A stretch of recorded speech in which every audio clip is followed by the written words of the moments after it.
Setting up a planted aquarium doesn't have to be crazy expensive or complicated. Follow along in today's video as I set up this used 15-gallon aquarium. If you're looking to get into the planted tank hobby and save a little bit of money, not go all out, then it's a good idea to look for a used one. I got this guy here online. It's an all-in-one aquarium, meaning it comes with the filter, the light, and then not normally a heater, but when you buy one used off of someone in your community, then it usually comes with some extras, things that aren't included with the new one, like a heater and maybe some decor, rocks, wood, that sort of stuff. First thing we're going to be doing here is getting some soil in this tank. The whole goal of this aquarium is to grow plants. It's a planted tank, right? What I'm going to be using is this bucket here. I got some old used up aquarium soil. Also, like your fish tank, you can hop online in a local group and ask if anyone's got some used soil. They will probably give it to you for either free or next to nothing. All I'm doing here is taking these little mesh bags and then filling them with the soil. It's a great way to keep them contained in this little bag. That way when I throw sand on top of it, it's not going to get all mixed up. This soil isn't ugly per se, but I don't really love the way it looks. I'd rather be looking at a crisp sand finish. So that's why I'm doing it this way, in case you're wondering, you know, because you could just toss the soil in the tank and call it good. When you fill up these bags, it's a good idea to not fill them up super thick and tight, because then they're gonna puff up like a down pillow. And then when you go to pour sand on top of it, you're gonna have to pour a ton of sand to get kind of a smooth level finish to account for those big bulges. And then in addition, you're gonna wanna have a couple inches on top of that so that the roots have place to kind of soak in before they hit the soil. So very straightforward, you just plop them along the bottom of the tank. I'm actually taking some substrate from a used aquarium and tossing that under these bags here. They're gonna get trapped, so they're not gonna get kicked up into the water column and mixed with the sand or anything. But this substrate from a used aquarium does have a lot of good microbial life, beneficial bacteria, which is going to make this tank safe to put fish in a lot quicker than if I didn't add this stuff. This sand I'm using is kind of the same deal. I got it from someone who was ripping down their fish tank and putting in some new products. So I gave the sand a solid rinse out. I put it in my net and sieved out all of the funky, gunky stuff in there left over so that it's pretty clean sand. And I'm just tossing it on the aquarium, making sure that there's a few inches here so that I can really bury my plants in it, giving them an opportunity to root into this soil layer. So looking at the sides, you'll see that the bags are kind of exposed. If you have your aquarium out in the open where you're looking at it from all three sides, then you might want to push these bags in a little bit more and ensure that the sand falls along the sides. But in my case, I'm shoving this tank back against the wall, and it's got an aquarium and a wall on the left and right side. So I'm really only looking at it from the front. I don't care what the sides look like. If the tank you're using has some sort of intake along the bottom here, then you want to make sure that you cap it. So the Flex comes with these little grills or grates or something. You can just shove some foam in there and then stick it on the spot and then cover it with sand. That way the sand doesn't get drained into the back of the tank. Otherwise, you know, all the sand I put in here would get sucked into the filter, and it would be a waste. It'd be a hassle. It'd be constantly siphoning it out of the back area and putting it back to the front, only for it to wash back there yet again. Now for the hardscape, this is where things start to get really fun for me. The aquarium actually takes shape. This is where you can see what's forming and really put your own spin on things. So to keep it simple, I'm only sticking these 2 chunks of wood in maybe 4 or 5 rocks in there. This is the biggest one, and then some smaller ones. I already had this stuff laying around, so it's free for me. But I recognize that not everyone has a business and an inventory of supplies they can just dip into. So if you're looking to save some bucks, you can head to the forest and collect your own wood. Fortunately, there are also stones in the forest, so you can collect some there. You just got to make sure that it's, legally okay. If you're on public land, sometimes it's all right to collect stuff, sometimes it's not. So look up the laws based on where you are. I'll leave some links on the description for foraging for your own materials. The landscaping store is also another really great place to save some bucks, because the fish store can charge an arm and a leg for wood and rocks. It's absolutely insane. Just starting this process off by sticking the items in the tank. Sometimes you start here and realize like, hey, whoa, this piece is actually really big or really small, and it's not gonna jive well with the aquarium. So if you put your stick in there and realize it's too small or it's too big, then go get another one, putz around with that. You just shift them around, find the right spots. Sometimes a really minuscule, seemingly insignificant shift or spin, something like that, can really actually make a huge difference and completely change the vibe of how that piece feels in your tank. So it's important to really rotate things around.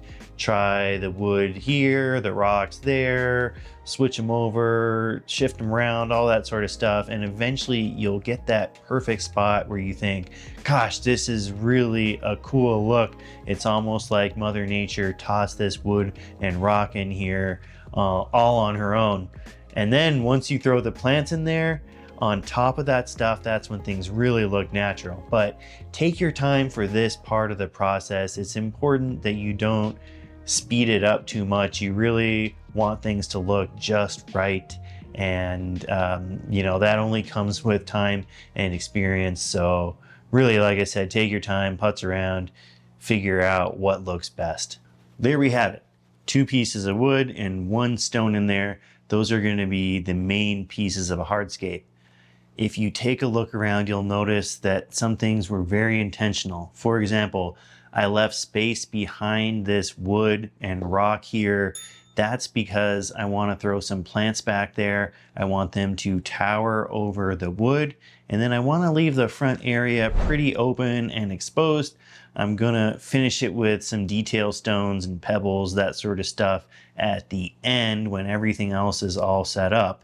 But one thing we really need to account for is the fact that wood floats. Now, not all wood is gonna float when you fill the tank with water. There are some really dense types of wood like mopani and maybe some Malaysian driftwood, but most of the wood at the fish store, and all the wood you're going to collect yourself for that matter, is likely going to float as soon as you fill the tank.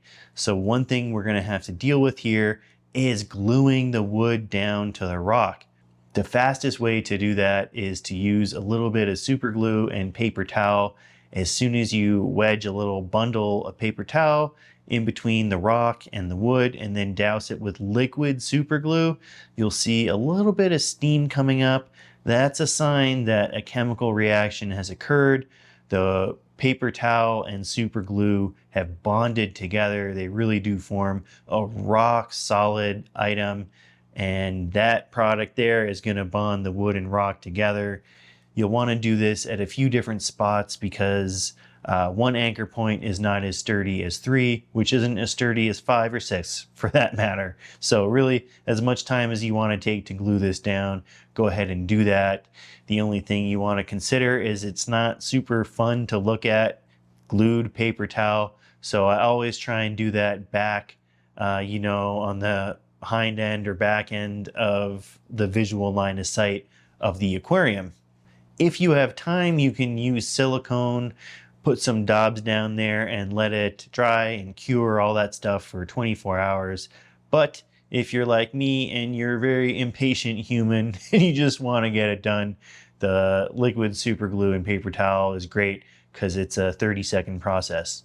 Okay, now that I got everything glued down, it's time to check that the glue is actually doing its job.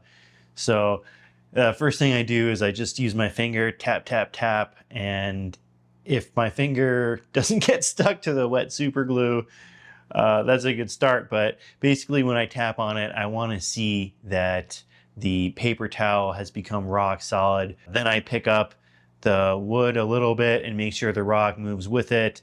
Nothing too hard because I got 4 or 5 different pieces glued together here and I don't want them to get all confused and tangled and ripped out and stuff.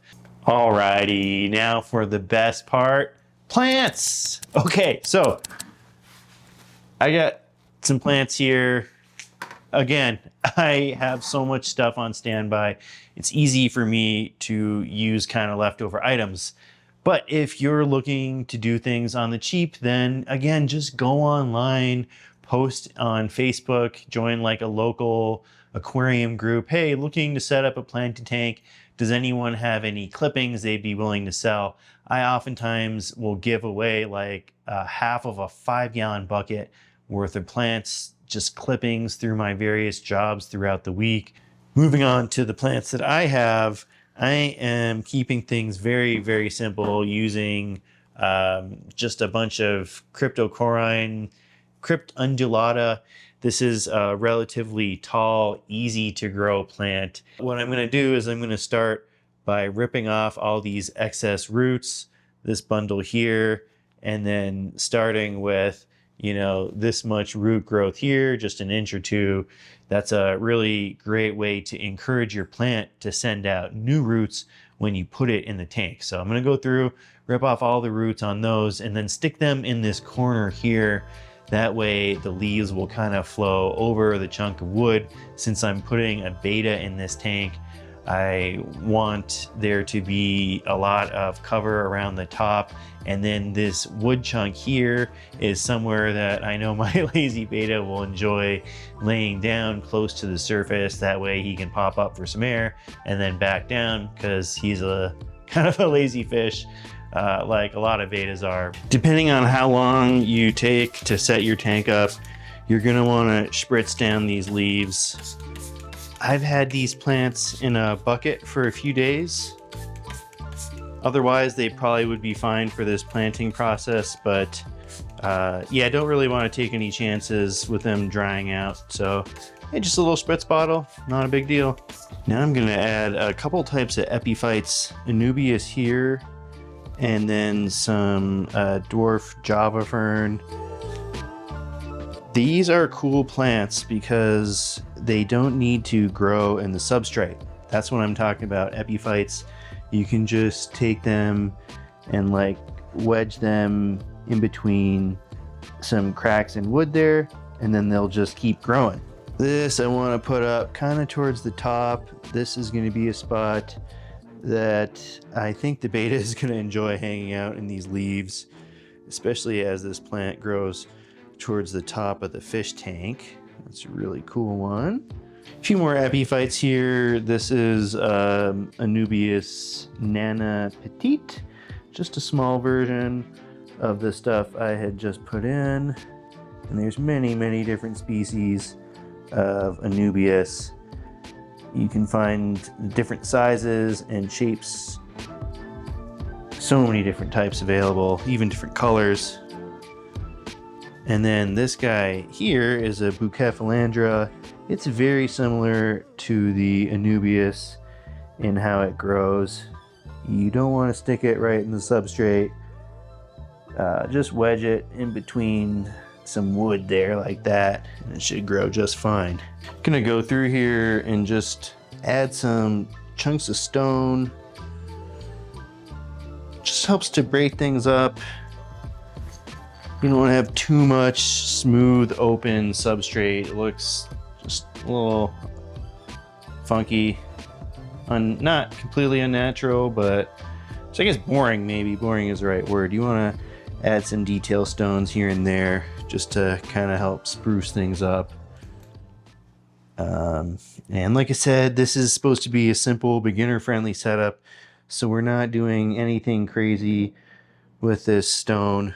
We're simply just laying a few kind of, you know, medium-sized pieces out like this.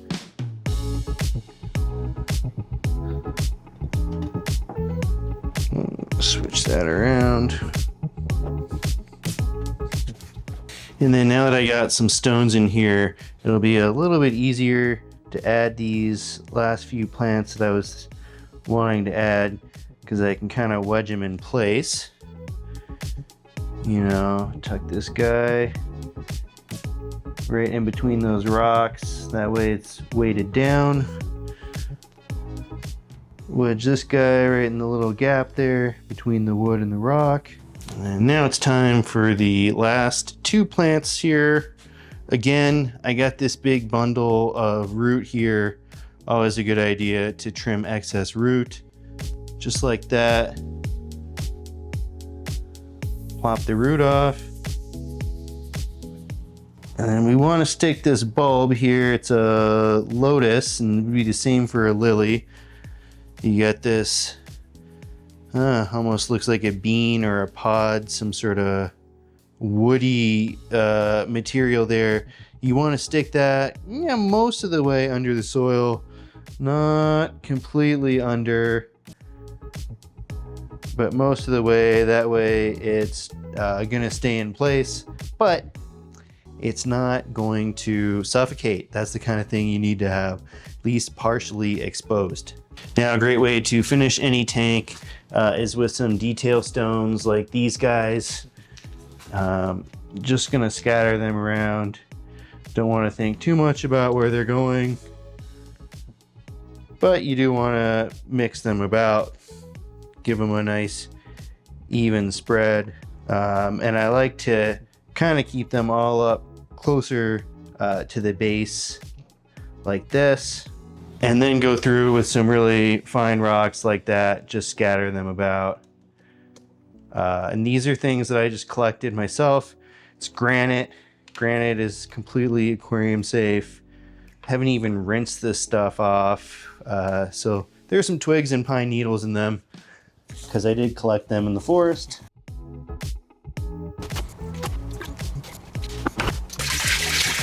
Hopefully you enjoyed today's video, you liked my setup, you learned some stuff maybe. If you did, hit that like, subscribe, all that stuff really does help us YouTubers in that whole algorithm game, all that sort of stuff that we work towards. Put a lot of time and effort into this channel, so I do appreciate your support. If you want to support me financially, buy something through an affiliate link in the description. Watch some other videos that I referenced today, the nitrogen cycle, collecting wood and rocks, growing plants, all that sort of stuff. I'll leave relevant videos and affiliate links in the description. Thanks so much. Until next time, see ya.